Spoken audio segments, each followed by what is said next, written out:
Welcome to the show, ladies and gentlemen. I'm joined today by the power couple of MMA, if we can say that. Welcome to the show, guys. Thank you. Thanks for your time. I guess the question on everyone's mind is the love story of how you two met. Oh, well. Was it a single leg, double leg? What was happening? It was basically, as far as I can remember, she said she liked my butt. And then I think the rest was history, because then from then I also started looking at my own butt. So, wow, it looks good, you know. And I thought, okay, well, it's my chance with this part. Actually, it was his last fight. And I said, if you win, we can go out. and then I remember won. that there was quite a bit of extra performance that night. Yeah. Performance matters. It's all coming clear now. Nice, guys. Nice, man.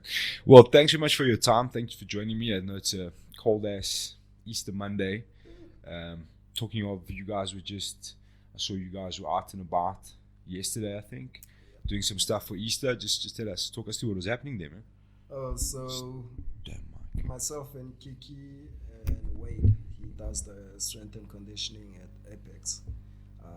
We were planning to do some donations, and then we actually wanted to donate clothes in general. We went through our storeroom and stuff to see if there's things that we would like to give away. And then Wade had also the same idea, but we thought, okay, it's Easter now, why don't we give Easter eggs, you know? And then we decided, we found a place called Katharyna, and that's the orphanage that I actually came from. And then we organized with them, and we decided to go for it then.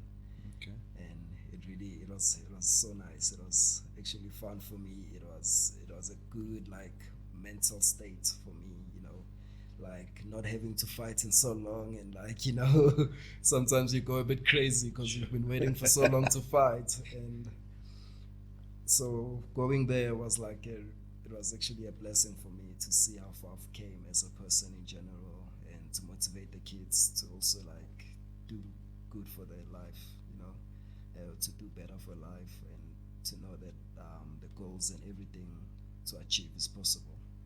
Awesome. Yeah. Awesome. So do you think going back to where it all began for you puts into perspective of where you are now, and just like you say, you get frustrated not getting a fight, and been sitting on the sidelines, if you can say, for a little while. Does it kind of put you as a person into perspective going back to where it all began, and things maybe aren't all that bad anymore? You're still doing okay. Yes. You know, you go back, you see how tough life is, and how people deal with their lives and stuff like that. And for me to go back there and actually to see the kids actually being happy by just having a small Easter egg, it actually made me realize that I need to appreciate my life more. You know, I went back, sat back, think about how far we came, and I literally sat back and decided to be grateful about all the things that has happened to me. And to be honest, my life is not doing bad at all. You know, I'm having a really good life, and for me personally, it's very good to go back to the orphanage and give back, just to also show them that my life has changed for better. You know, if you make the right decisions in life, you actually get the rewards for it. Sure. And that's the message I was actually trying to put towards the kids, to know if they do the right decisions in life. There's so many ways, or there's so many paths to take in life. The path that I've taken so far to be where I am right now, I think it has been the best life that I wouldn't change it for anything, you know. And I know there's still so much more growth for me to come, and I think I'm glad that I've taken this path. And for the kids, I wish they would also see that, or not just the kids, but anyone else in general, the choices that you make at the end of the day are the ones that are gonna bite your back or bite you back, you know. Sure. Yeah. Fantastic, man, Box. I think that's super inspirational. I think there's a common story for everybody in that story as well, and I think it's look, man, I commend you for all that you've achieved, and going back and giving back. I think it's very admirable, and it's a cool thing to see. That's why I wanted to just see exactly what it was all about. Yeah, very cool, guys. Well done. Yeah, thanks. We tried. Sure. your moment to shine, your story. You're also a little, not a long way from home, but a reasonably far away from home. Yeah. We've seen you tankering about in the EFC once or twice. Also recovering from a knee injury. Double injuries. Double leg injuries. And there was so where I wanted to ask you was I obviously saw a post from you a while back on this transformation of yourself as well, like from being quite heavy to being extremely light and changing countries now, living with the best one. living with a BK over here. So just give us a little rundown on. So, Viggo, basically, I started training for lots of reasons. Okay. The first reason, the main reason for me, well, they're all main reasons, but I started training because my dad never supported me in anything in my life. Like, my dad and my brothers, they're professional cyclists. Okay. And I told them that I wanted to do something professional. I said, no, you're too fat to do that. You're going to break the bicycle or something. Go do some taekwondo or something to lose weight. I said, okay.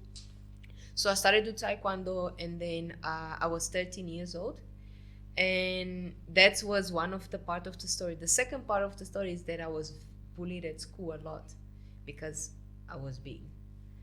And then everything, I just decided to, you know what, I think I need to change my life.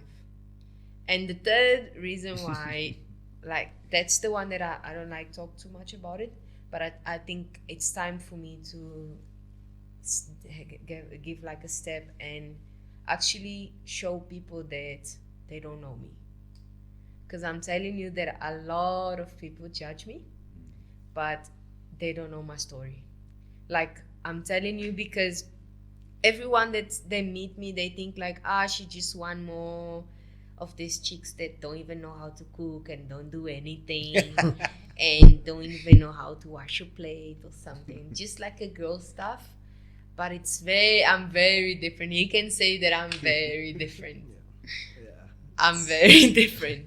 So, because one of the third reason why I started training is because when I was 13 years old, I got raped by two of my neighbors in my house in Angola, and then I had to change my whole lifestyle. And on that situation, on that moment, that I didn't tell my parents because I was scared, but then the people that did it, they started telling everyone on my neighborhood, and my mom found out. And then there comes my mom in the house and just hit me with, I was like, it's not my fault, I did nothing. And then they just come and hit me. My dad come and hit me, my brothers and sisters, the old ones, come and hit me, and I'm like, okay, I just have to accept, and I can't say anything. And actually, I never had like opportunity to come to my parents and say, listen, when that thing happened, it wasn't my fault. I was coming out of the training, it was at night, it was raining, and they just took me. And I never had a chance to tell this to my parents, because I feel like with the time, I felt like I need to protect this moment in my life. But now I feel like I'm cool with that. I think South Africa gave me the opportunity to feel free to do and say whatever I want to do it. Because in Angola, our country is everything is frustrating, everything is running around. So we never have opportunity to sit and think about your life and think about like, where did you came from and what you're doing now with your life. So I think there was some of the reasons why I decided to change my whole lifestyle. Okay, sure. There's a lot to chew on there, but yeah. Massive respect for being so open and honest, and I think that takes a special ability and a special person to be comfortable with where you are and where you've come from. Sure. So, just while we're there, what would be is obviously you've got a strong message, and I feel like there's a message you want to deliver to people. So just let that out. Like what is your message to let's say to women exactly that have been in your scenario and that there's still so much more. So there's one thing that I always tell BK. It's like the day has 24 hours. If your day goes wrong for 10 minutes, everyone just starts saying, my day is shit. But it's just 10 minutes.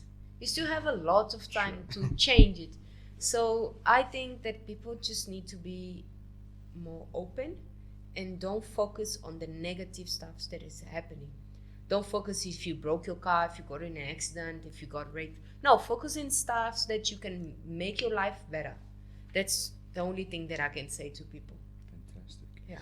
And where does fighting and how does fighting fit in with you guys? Obviously, like you're both professional MMA athletes. You've both, in the time you've met each other that we've been seeing online, is you've both changed quite dramatically as well in that time. So talk us through what that's all like. Like obviously chasing the same kind of goals on the same sort of path. I mean, I've seen you guys drill together and stuff, which is quite cool.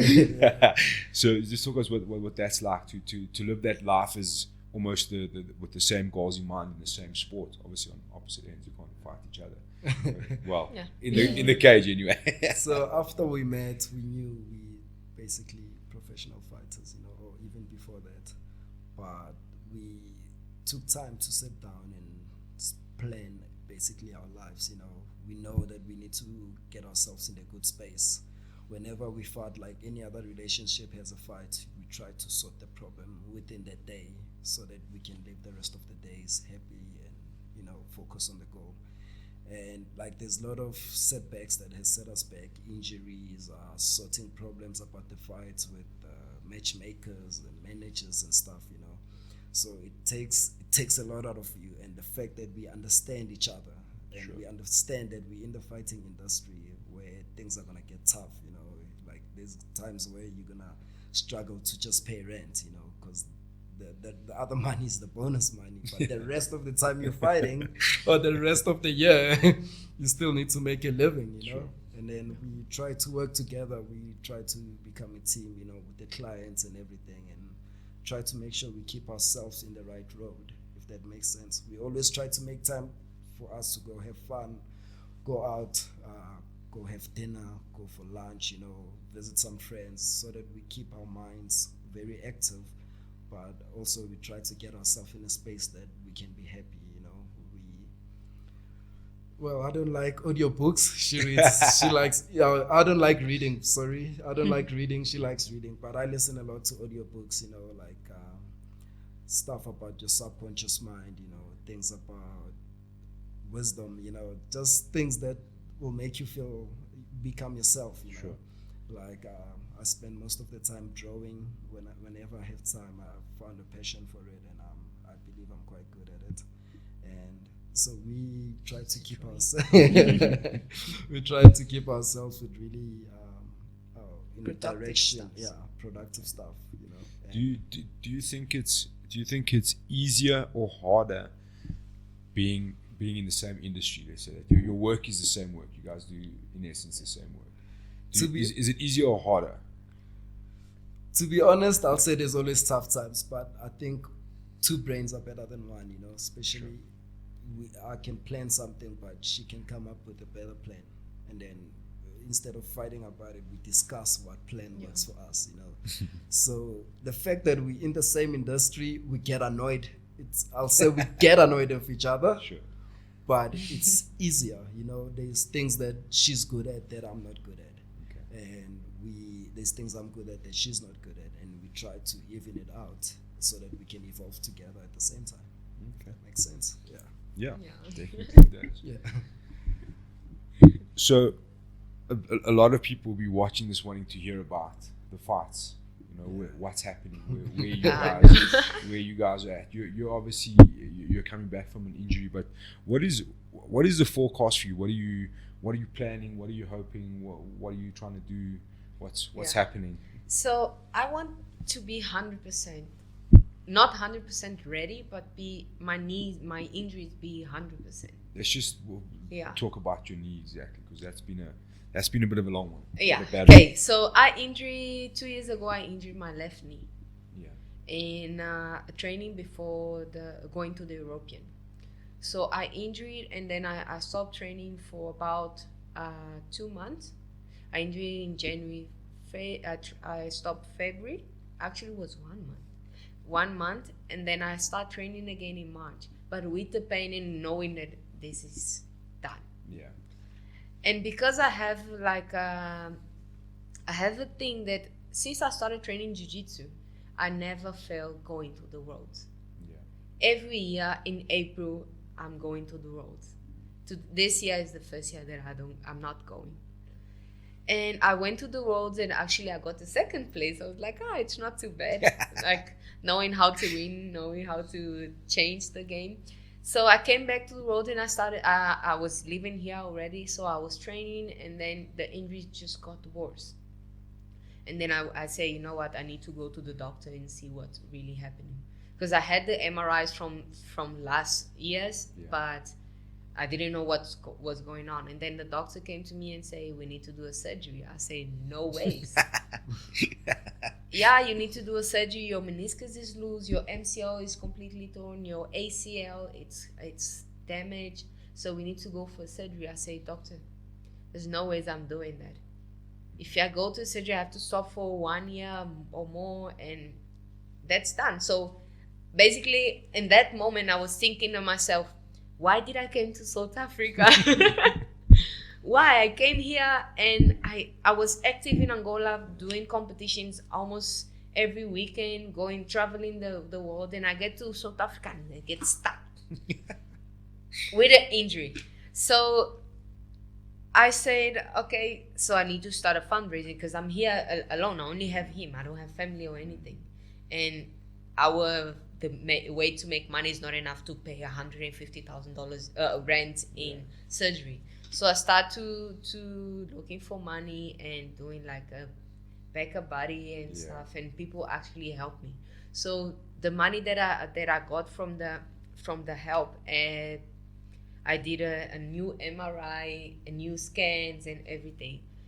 But to raise this money, it got me like 1-2 months.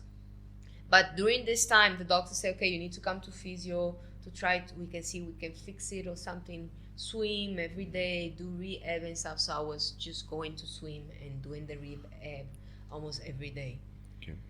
And then the day that I did the MRI and the scans, I go to the doctor and say, I don't know what you did. I don't know what's happening, but your meniscus is not loose anymore. And your MCL is fine, completely fine.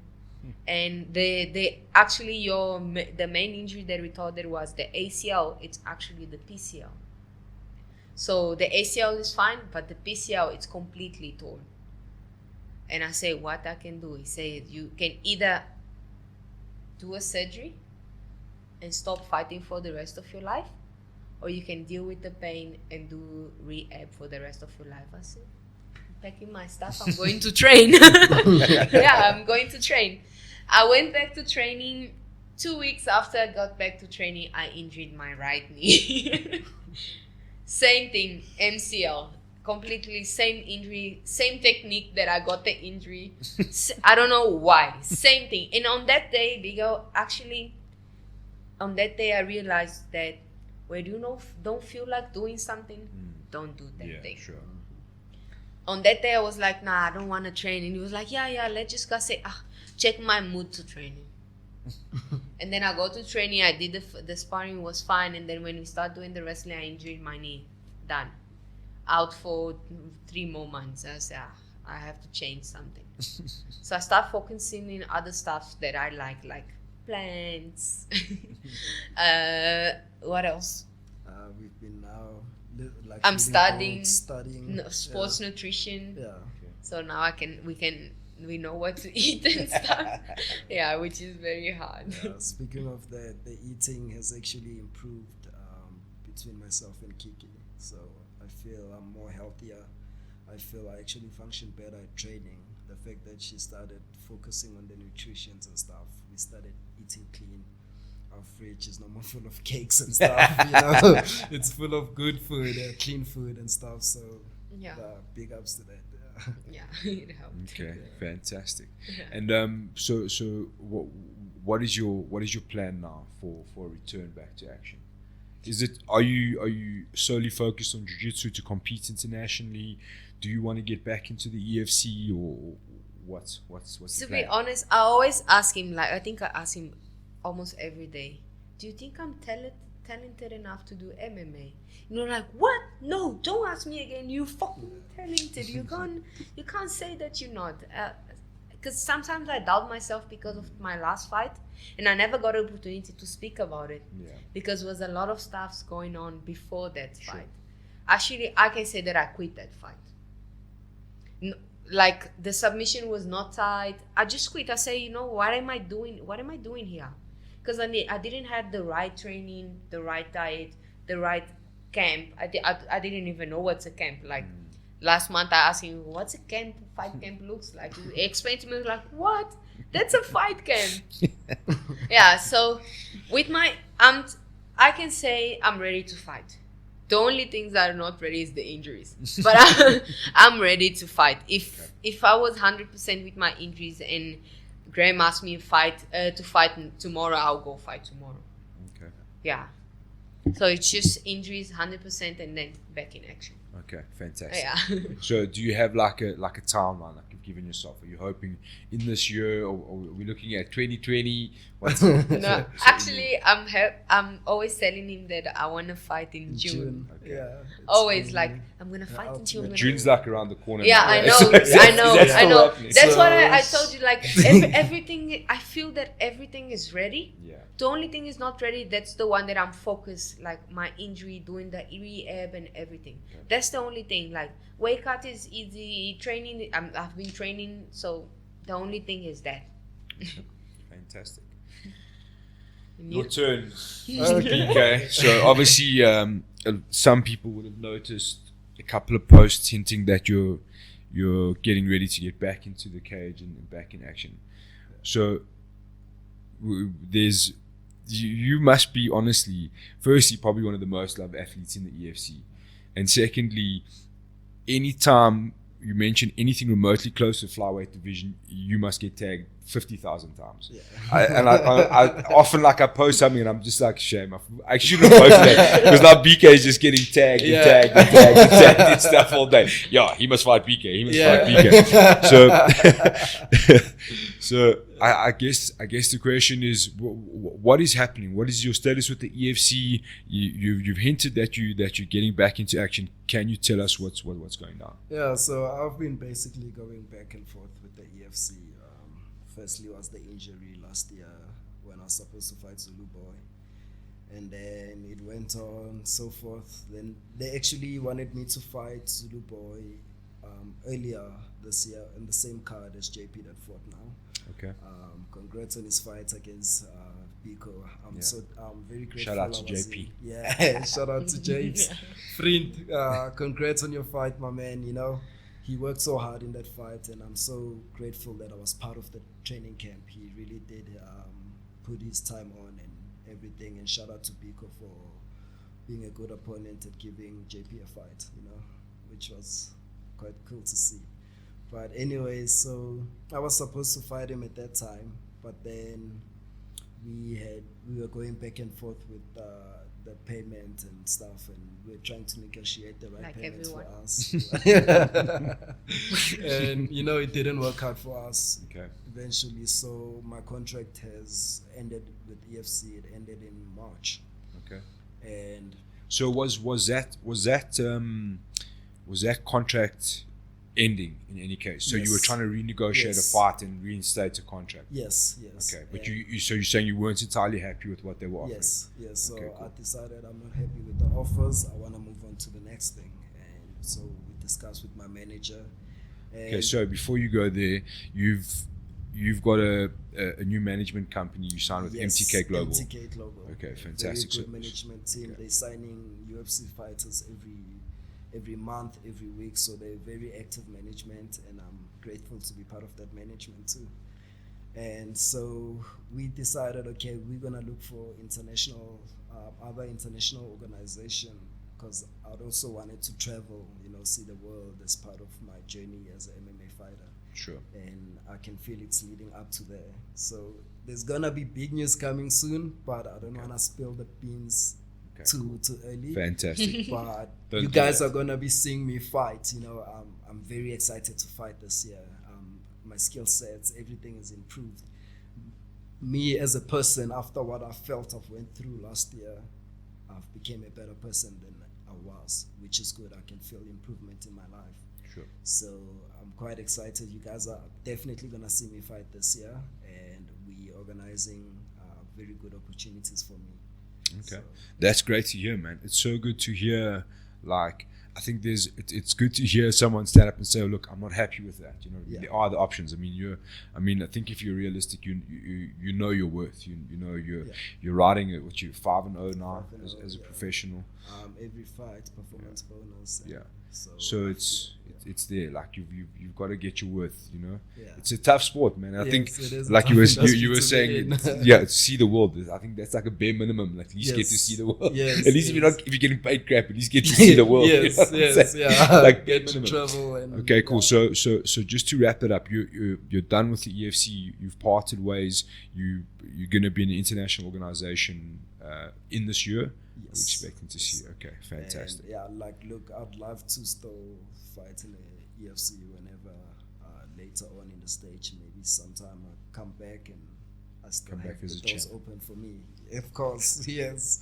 And fight in front of my home crowd, because I know how much the guys love to see me fight. And I think I show a lot of good emotion when I fight, and it's quite entertaining for someone to watch. And I think my country also deserves a share of me fighting or seeing me live fight. No, 100%. So, yeah. 100%. Like I say, man, I know every time I mention the flyweight division, I know what's coming. PK's gonna get that. Yeah, That's kind of every hard. single time. Yeah. So unfortunately, some of my fans or friends that I haven't replied to about me fighting, I've been trying to organize back and forth, and you guys are gonna see me around. So as much as impatient you guys are, I'm trying to be patient, knowing that at the moment I'm at the point where I'm sitting and waiting for a fight just as much as everyone else is waiting to see me fight. Cool. So we're gonna get some news on that soon. Yeah. That's yeah. exciting. That's Yeah. good to hear. Yeah. So what is it like as a flyweight now? Knowing, like, obviously every fighter's destination, like final destination, is the UFC. Yeah. What is it like now knowing that that's kind of in the balance at the moment, if that division is going to exist? Does it make you, like, I don't know what's the word, like nervous on the future of the flyweight divisions, or how do you feel about that? Are you kind of just like, there's always going to be options around the world? To be honest, there's always going to be opportunities everywhere else they present themselves, but it'd be nice to see the flyweight still in the UFC. I believe that there's so much more fighters that are coming that are more talented, and there's MMA is growing, so the future of MMA is going to become better, and they're going to get better flyweight fighters. Sure. So I really hope they don't cut the flyweight out. I think there's still a lot to see from other fighters around the world. Okay. And the last question on the flyweight division, obviously we just saw Zulu with the new boy Jake Hadley. What did you make, and do you think you would have beaten both of those guys on the night, or Easy. both at the same time? Yeah. Either way, With the eyes closed. honestly, they both good fighters. One better at stand up and the other better on the ground, and I would have liked to test myself against either of them, because Zulu Boy is arguably one of the best stand-up fighters in the EFC, and I believe I'm one of the best wrestlers in the EFC. I would have liked to see how would have that played out, and with the amount of pressure that I put and his knockout power and stuff, I would have loved to test myself and see actually how my technique has evolved actually, and how my stand-up has also changed, because everyone has known me for my wrestling, but what they don't realize, I've knocked guys down out, Yeah. I've kicked guys out and things like that they haven't noticed, but I would have liked to see how I would have done against someone like Zulu Boy. Jake Hartley, yes, he's a good fighter. Honestly, I was impressed by the way he controlled Zulu Boy, took his back and stuff, but if it had to fight me, unfortunately, it was going to be a different way, because I think I would have been wrestling him more. I would have been putting him on his back more than he usually was, and I know he was going to use more of his striking, probably more against me, because he was going to be less threatened. So I think that fight would have also been quite a very exciting fight. So either guy I fought, I think the fight was going to be very exciting. And I believe I would have taken both the fights. Awesome, man. So yeah, I mean, it's obviously bittersweet for us as a fan that we don't get to see you here anymore, but it's also massively exciting that we've got like more and more people getting recognition overseas. And I think realistically it was only a matter of time for yourself. And I mean, I think the EFC will kick themselves a little bit for letting you go in the end, you know. It's like I say, man, I know, flyweight, you're gonna get tagged, bro. Yeah. That's how it is, man. It's, you know, like it's very unfortunate that we're having breakdowns in the EFC when it comes to money. You know what I mean? Like I don't know their financial status, but yeah, hopefully that gets figured out, because we are losing numbers by the day at the moment. In good numbers. Yeah, it is what it is, man, and hopefully that gets figured out. It's not.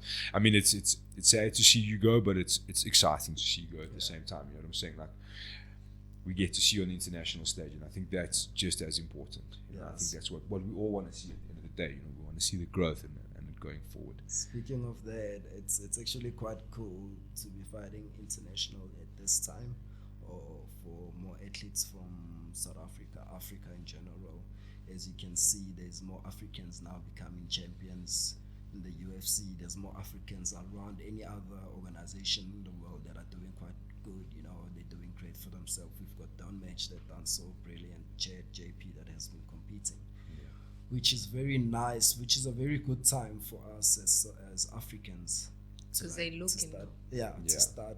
It's like the race for getting Africa. On yes, now like everyone is like eyes on Africa. What's happening in Africa? So I believe this is the great time, you know, to get that exposure to go fight overseas and stuff. And Sure. Yeah, I think it's gonna be a new revolution, African revolution coming through. Sure, it is like it. It's like the race for Africa now. Now all of a sudden everyone's like, okay, hang on. Yeah, These guys, they are actually fighters. Yes, we need to see what's happening. And the nice thing, I believe, we Africans, black, white, or Indian, or whatever colored, I think our genes in general, the guys that were born and raised in Africa, our genes for the sport is perfect, you know.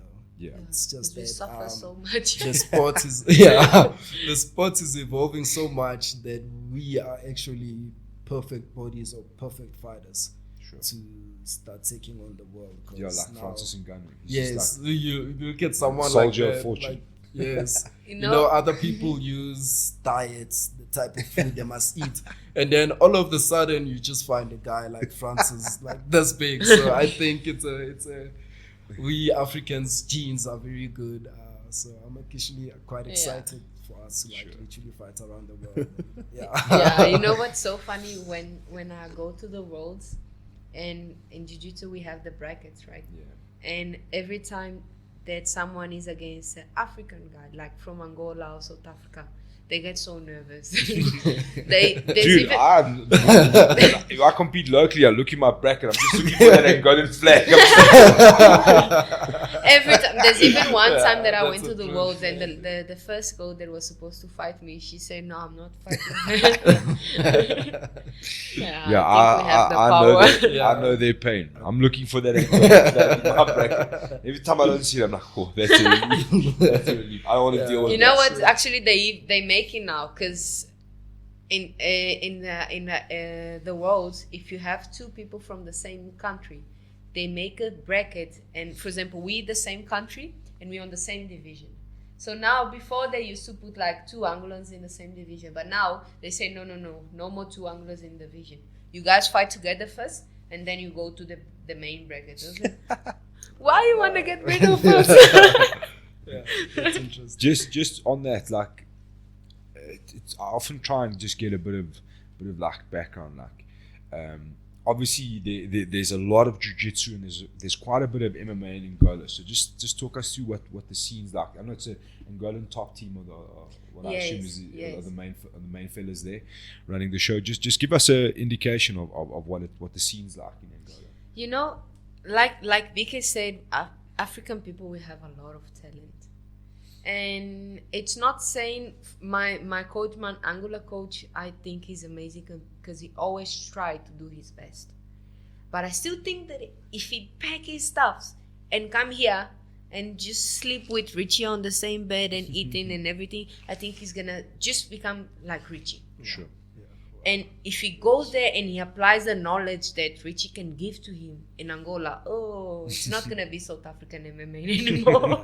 No. One thing I can say about Rich is he has really changed a lot of fighters' perspective. Yeah, well, the sport in a whole. The sport has South just Africa, evolved so much. Yeah, I think he deserves all the credits for most of our success, or actually all our success in MMA. Sure. Because he really focuses on the fighter's health. He focuses on how you feel on the day. And for someone to not be just a coach and give you technique and just leave, he becomes more personal with the fighters. You know, It's like a father. Yeah, he's invested. Yes, like a so he small really Asian invests. guy. Yeah. So he's literally like the father of the gym. And Sure.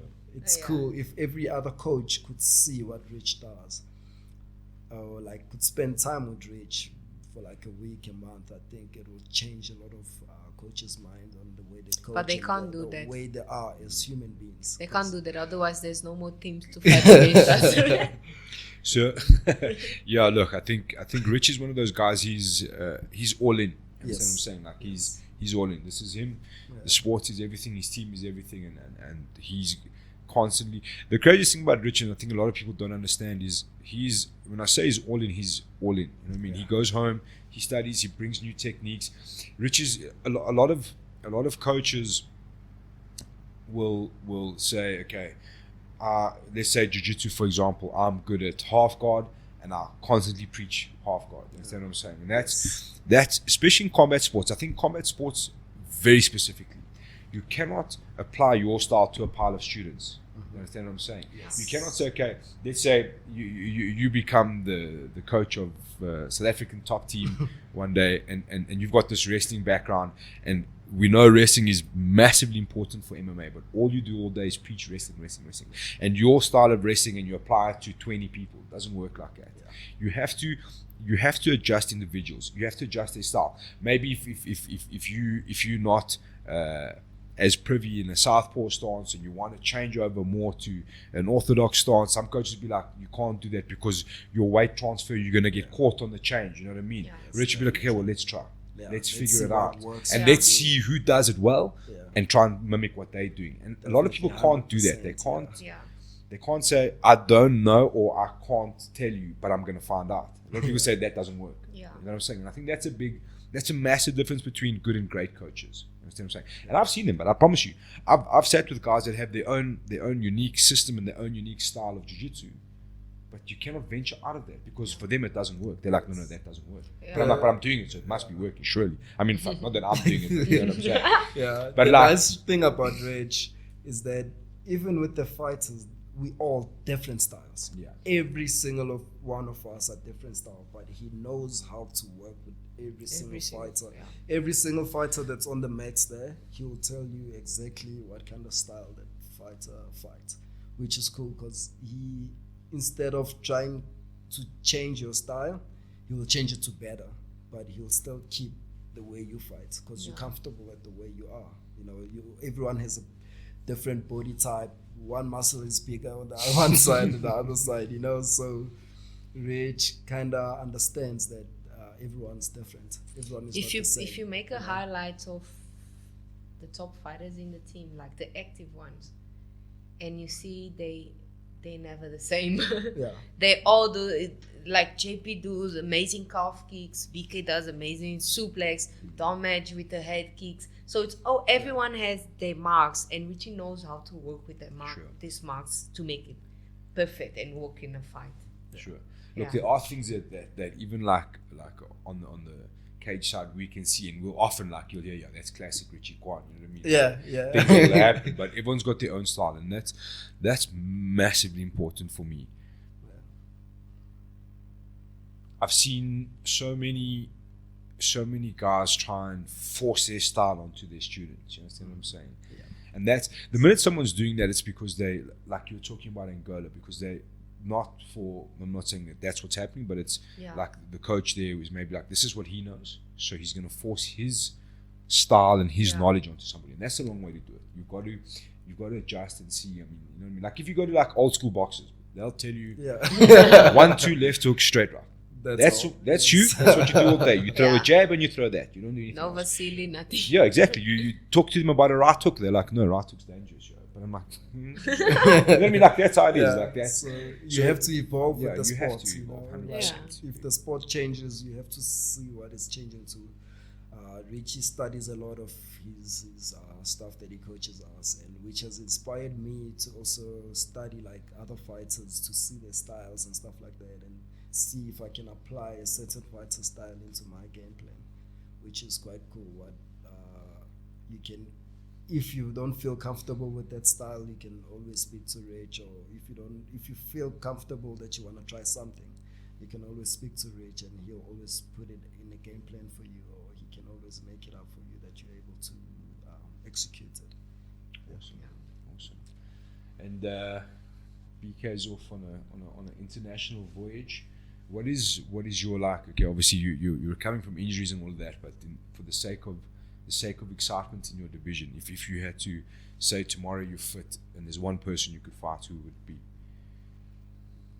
I think We're not like, going to call this a call out, but we just no, it's not. hypothetics. It's like, I respect every fighter that Sure. in any division, or like in the EFC as well. I respect everyone because I know how hard we have to work to get into the cage and think, okay, I'm ready to fight. Sure. Yeah. Well, I think I would like.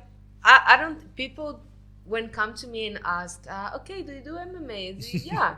Oh, okay. What's your record? It was 0-1, and it's like, oh, you lost. I say, yeah. What's the problem? Yeah, sure. Well, for me, I don't consider a loss because, well, it's a loss because I quit. But I know that now that I have knowledge, and I'm in a team that tells me 1, 2, 3, 4, and the 5. Okay, you're gonna do that.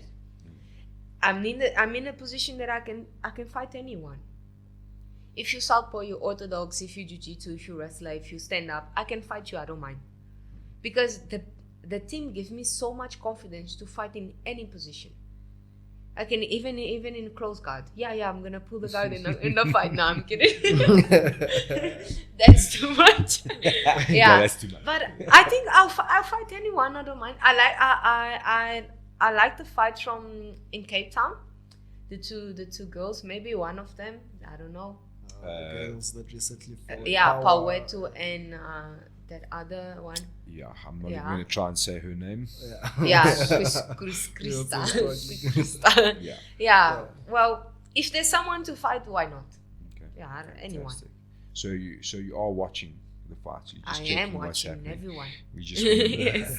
Are you guys fight fans? Do you watch fights at all, or is it like you kind of like get down in the gym and you're like, please no more fighting? We are fight fans, but sometimes we don't get the opportunity to watch because we have other stuff to do, like seeing friends and stuff like that. But we quite. But especially UFC. Yeah, we always fall big asleep. Yeah. We always sometimes check the we'll results. watch, yeah. Oh, it's only the results. Sometimes staying up late, also after a few sessions, then you have to go to Virgin after a session and go sauna, go do some running, and then you feel tired. We get home, we want to watch the fights, and the fights they are like at 3 a.m. There was only one day in my life that I stayed up until late. Was McGregor and Jose Aldo. I got so angry. I was like, yeah, it's gonna start now. And then I do this. When I come up, it's done. What happened? After that, never again. Yeah, there was. We had we got a friend of ours who's got like in his offices, he's got like a boardroom with a big screen and stuff. And just trying to find the stream. But like people are very overexcited. They're like, listen, prelims start at like 11 or 12 or whatever it is. We're gonna watch there. And I think the 2 fights before, I think it was Chris Weidman, Luke Rockhold maybe, or something before, but I don't know why. But like the card took forever.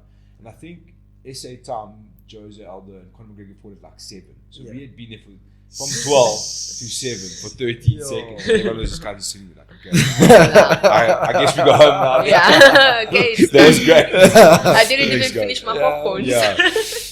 Unfortunately, that's how fights Yeah. are. You know? Yeah, that's how it goes, man. That's how Just it so goes. unpredictable. Soon you'll think you'll have a 5-round fight, and then you end up having like a 30-second fight. Fantastic, guys. Well, I think that's mostly what I wanted to cover. See what's happening, how this all happened, what's going forward, and all the exciting stuff to come from you guys. BK in international promotion coming soon. Kiki, we're gonna wait to see how that knee holds up. Yeah. And who's gonna be on there next in the EFC. Fantastic stuff, guys. Thank you for your time and your honesty and giving us an update on what's going on. Really appreciate it, and nice to have a chat with you guys. Thanks for Thank having us. you, Yeah. Vigo. It was really nice. It was very nice. Before you go, I know everyone knows where to find you because you get tagged non-stop. Yeah. Definitely. But anyway, just run us through online. I know you're not super active, but Yeah. we do miss like the videos and Yeah. funny things. So you guys can find me on Facebook, on my Facebook page, BK Bokang Masunyane Little Giant, and then on Instagram, Little Giant _BK. Well, the I nice think it's thing the only is, little giant in Instagram. yeah, the nice place where you can find me is mostly at Bryanston in Apex. I run the kids class with Kiki. I run clients there. You guys can come in, just come in for a day, say hi, take pictures. There's fighters around. Ladies, if you like the fighters around, they walk around shitless sometimes. So you guys are Not more than him. welcome to come through. So yeah. Fantastic. Well, I'm basically where he is all the time. Yeah. We don't change too You'll much. find us Yeah, my there. Instagram is Woman of MMA. I thought about changing, but then I said, just leave it. Yeah, I think like I had this discussion with Warren King, and it's one of the most frustrating mistakes that fighters make is like just having some name that doesn't make any sense. Yeah. Because with typing in your name like on Twitter or whatever, trying to send me like, no, this person doesn't exist. Yeah. So yeah, if it's me, I can change that. Yeah. Just put your name in there somewhere. Yes. Put your name in there somewhere. Yeah. No, but to be honest, like it's like it can be hard for people to find you if they don't know your handles and stuff. Yeah. So it does get. But for the I meantime, agree. Woman of MMA. Well, I opened my Instagram when I was 13 years old, man. Don't judge me. Kids problems. So it's time for change. Change is Yeah. good. I'm gonna change Straight to that. now. Fantastic, guys. That's awesome. So check them out. Find them online. BK loves to get tagged in stuff, so keep tagging. Yes, guys, please, whenever this flyweight fight comes, take me as much as you can, guys. We can try to make the fight happen, man. Fantastic, guys. Why not? Thank you so much for your time, guys. Thank you. See you soon on the mats. Yes. We'll chat to you later. Right. So- Ciao.